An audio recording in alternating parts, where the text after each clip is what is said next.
এই মা কেমন হওয়ার দরকার? হওয়ার দরকার হাজারার মতো মা। কার মতো? হাজারা। হাজারা ছিলেন কে? কার মা? কার মা? কি জিনিস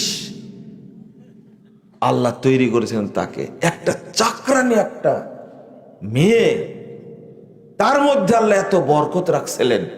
তার পেট থেকে হলো ইসমাইল আলাইহিস সালাতু ওয়াস সালাম, আর তার গুণে জমজম জান্নাতি পানি, তাই না? জান্নাতি পানি ছাড়া এতদিন টিকতো না। জান্নাতি পানি, মাকামে ইব্রাহিম, হাজারে আসওয়াদ, আরাফা, মিনা, মুজদালেফা, জামারা, সাফা মারওয়া, সবগুলো হলো তাদের জন্য আল্লাহর পক্ষ থেকে নিয়ামত। কি জিনিস! আল্লাহ বলছেন এইগুলো বিশ্ববাসীর জন্য আমি আমলের জন্য নিদর্শন হিসাবে ছেড়ে দিয়েছি। এইরকম মা দরকার। আচ্ছা, ইমাম বুখারীর মাও তো মা ছিল, তাই না? ইমাম বুখারী জন্ম দিলেন কি করে?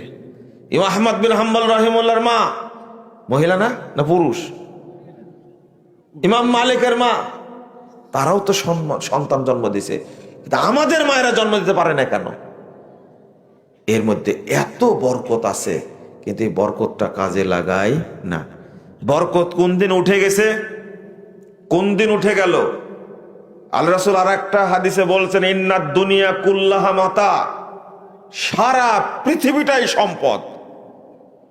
ও খায়রু মাতাঈদ দুনিয়া আল মারাতুস সালিহা, আর তার মধ্যে সর্বশ্রেষ্ঠ সম্পদ হলো নেককার স্ত্রী।